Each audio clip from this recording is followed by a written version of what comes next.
Hey, welcome to the point in time count for 2016. It is a special time of the year because the community comes out and essentially we do a census of homeless people throughout the community. We scour the city in terms of trying to find folks that might be living outdoors or without homes. And in order to connect with them, provide them access to services and comfort, and to let them know what's available to them, and try to connect them with those services. We have a wide variety of different volunteers. We get support from city government, City Hall, community development, and a broad range of different agencies and individuals and advocates. It's a great opportunity for our community to come together for a single purpose, and that's to help our neighbors who are living out on the street. The city does the point in time count as part of a federal mandate that HUD, the Housing and Urban Development division of the government, asks us to do this on an annual basis so that we can secure federal funds for homeless services, such as shelter and other things like shelter, different food programs and other emergency care services. So it's an opportunity for us to not only connect with folks, but it's also an opportunity for us to tell our story to the federal government, and it assists in our effort to secure actually close to $2 million in support services and funding money. In 2015, the count was upwards of 430 folks that were in shelters or living in places that were not suitable for habitation. Not everybody of that 430 were on the streets necessarily. They were in various programs, but were considered homeless at that particular time. I think we're very consistent with many of the cities our size. I think where we have a great network of folks. We've been collaborating regionally as well, and we're doing the best that we can with limited resources. Sounds like a lot of money, and it is a lot of money. However, there's a tremendous amount of need. Well, good afternoon. So this is an annual event that is a very important mechanism for us to get a handle on those who are in the most need in our city, and it's called the point in time count, which is something that cities all around the country do. We've been doing it here in New Bedford for many years, and it's a group effort, and as it should. We, as a city, with volunteers, undertake the very important but laborious task, but very important task of figuring out who needs shelter. And that's not just people who have been on the street, but people who are unsheltered, but folks who don't have permanent housing. We in New Bedford pride ourselves on figuring out who's in need in our city and what we can do about it. And so that's what we're here to do today. And it all kicks off this afternoon. Fortunately, we've got pretty decent weather today, and will for the next few days, which I think will make it a little bit easier. But it's the point in time count, just for those who haven't been involved, is a national effort to create a consensus about folks experiencing homelessness, period. That's what it's about. And the counts reveal the number of people in our shelters as well as on our streets at a single point in time. Now that fluctuates over the course of the year with people coming and going, people entering housing, people leaving housing, but that we do it every year with regularity at least gives us a pretty good snapshot over time of the problem, of the challenge that we're dealing with. The one-night snapshot provides data to understand the number and characteristics of persons who are experiencing homelessness, and that allows our community to find out just how many people are homeless, but who is homeless, and most significantly, why they're experiencing homelessness. The numbers we collect are important so that we can proactively develop strategic measures that help those who are in the midst of crisis, whatever that is, whether it has to relates to domestic issues, mental health issues, substance abuse issues, you name it, or even other issues, so that we have a sense of how resources should be deployed. And it's an important metric for both measuring the problem nationally, but also our local problem, how things are progressing, where the challenges lie. So we're kicking it off today. I'm going to call our Director of Housing and Community Development, Pat Sullivan, up in a moment so that he can explain a little bit of the logistics of how this is done. But I want to just emphasize a couple of things. I really want to thank the volunteers for coming out today.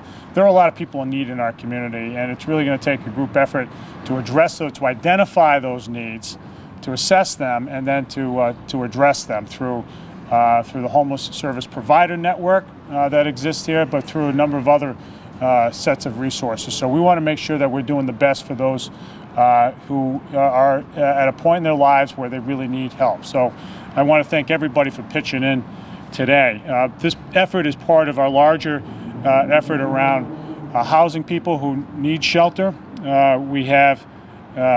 There are a number of things that we've been doing over the last couple of years. So the Sister Rose House for Women is one thing that's been launched down at the south end of Acushnet Avenue. That is something that the city has provided $280,000 in home funds to assist with property acquisition and renovation. And that's a facility that provides resident support for women who have been homeless. A lot of folks have been talking about the shelter on Division Street, which is getting closer and closer to an opening date. We're looking forward to that because that's something that we eagerly anticipate, something that the city, along with Catholic Social Services and a number of other providers, have been working on for the last couple of years. The city, for its part, has committed $240,000 and community development block grant funds, very valuable funds that are very scarce these days, to support the project. And we're getting very, very close to having a modern shelter in our city that will provide the kind of services that we need. Shelter above all, but other services to get people back on track in their lives. And that's really the key, to get people the services they need to get them back on track to a more sustainable life. And then the city has received recently a grant for the continuum care funding that will ultimately provide permanent transitional housing of over 275 units. That's a $1.9 million grant, a very significant grant. And then there is the year in and year out work of our homeless service provider network, headed up by Pat Sullivan and Jen Clark. The work they do in their office day in and day out to help those in need in our city is invaluable. There's a lot of work to be done, guys, and I really appreciate everybody stepping up to make it happen this year.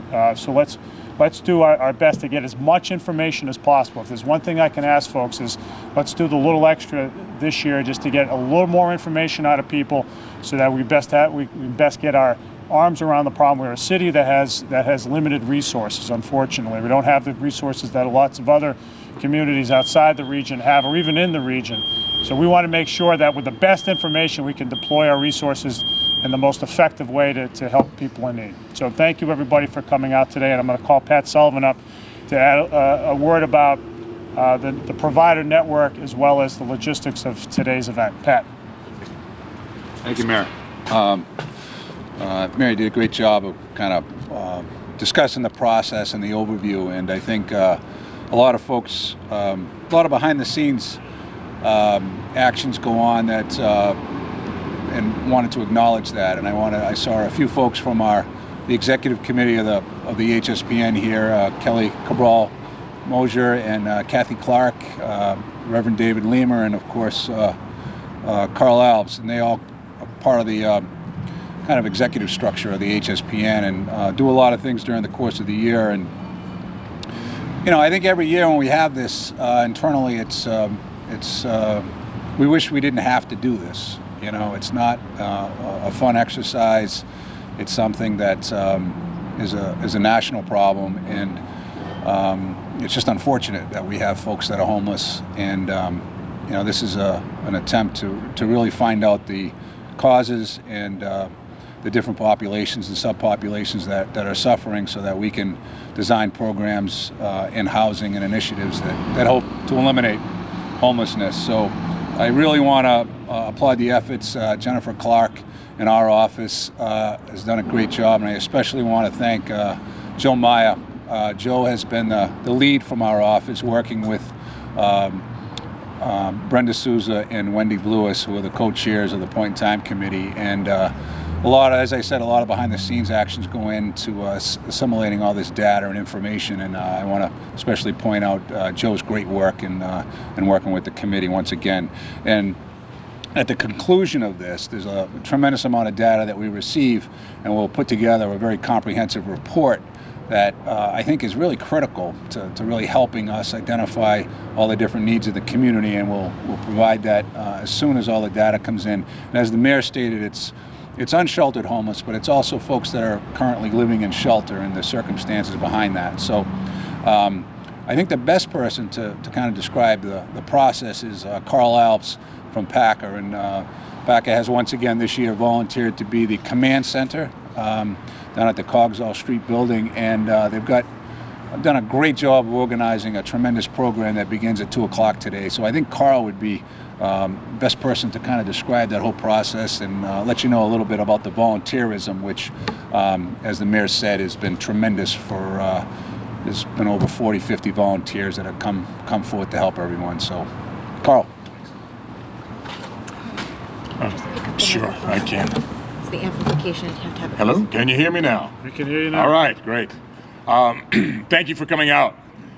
And although homelessness is a difficult situation, especially if you're living in homelessness, the good thing is in New Bedford is that we've got a very broad-based group of people that are working on it, from the mayor's office and administration to agencies and individuals across the community. People have really responded.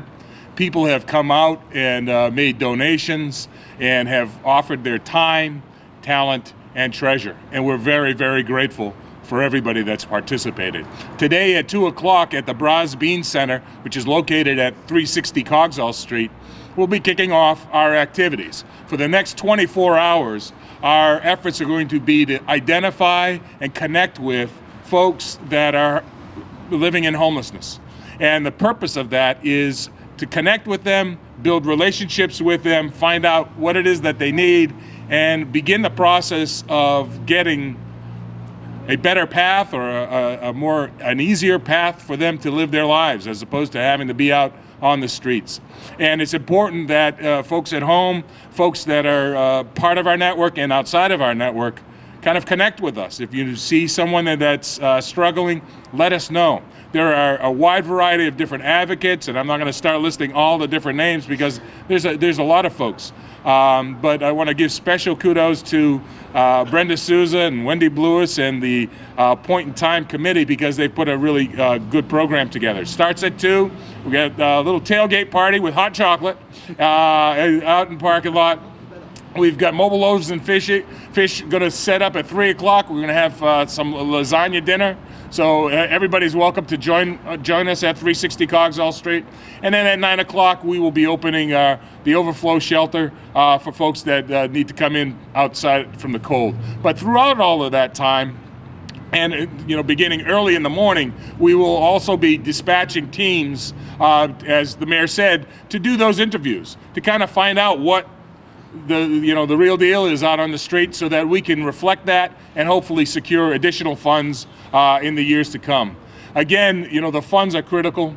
The bureaucracy, it's necessary, but what we couldn't be without are the people behind all of this work. And that's the individuals that are volunteering, the folks that are living in homelessness, that are helping us identify where we need to go. This is a community responsibility. It is not just the responsibility of one entity. We have to share our resources, we have to collaborate, we have to be transparent, and together we will make that difference, and we are making that difference today. It might not be exactly where we want it to be yet, but it is a constant, ongoing process. One of my key partners in this is Reverend David Lima. I'd like to ask him to kind of come up and say a few words, perhaps in prayer, because Lord knows this is a God-given task that we've got today, and we could use all the help we can. Thank you, Carl. And John, thank you for everything the city does. And Pat, this is a community problem, so it needs a community solution. It needs everybody working together, because quite frankly, there is too much need and there aren't enough resources. You hear numbers like the million plus and all that, and it sounds like we should have it all solved. But by the time you get done with housing and case management and everything else, the support system that's necessary, it's vital. It's vital to be able to do all that work to help people get sustainable again. Otherwise, we're just putting somebody into a room, and without that assistance, they're going to be out back on the street again soon. So that's why this is so important, because by accurately counting and finding out the needs, we're able to get the support from the federal government that's necessary. I don't think we'll ever have enough. And all you're going to do is read the papers around every community in this country. And this is supposed to be one of the richest countries in the world. Every city has this problem. We're not alone. But if we work together, we can accomplish a lot more than what's happening, and we can help save lives, and that's the bottom line. So, with God's blessing, we thank you for coming out to support. We thank those that are volunteering tonight and every night, and prayerfully we will be able to really start turning the tide soon. Thank you. All right, thanks, Dave. All right, before we wrap up, let me thank David for his leadership on all these issues. I'm glad you stepped up to the mic, David. It's always great to hear from you. And I want to thank Carl for stepping up this winter and opening up PACA for those in need. We've been lucky we haven't had a lot of cold days this winter, but we certainly have had some, and we really appreciate your stepping up in this transition period toward the more permanent place on Division Street, which we hope will be open soon. So thank you, everybody, again. I really do appreciate you taking the time out of your days to do something very important for folks in need in our community. Thanks. So at the conclusion of all this information that's gathered through on-site interviews, through existing information that's gained from folks that are in shelters, we produce a comprehensive report that really digs deep into the root causes and the circumstances that have rendered some folks homeless. And that report will be made public. It will be made available, and it's fairly extensive. It has a lot of statistics in it, and it really helps us throughout the year to identify where the needs are in the community and help shape our funding to meet those needs. The report will be available on the city's website through the Department of Planning, Housing, and Community Development. We also have a specific website dedicated to the Homeless Service Providers Network, and that's nbhspn.com. And the report will be on that site as well. So we'll have it in 2 locations.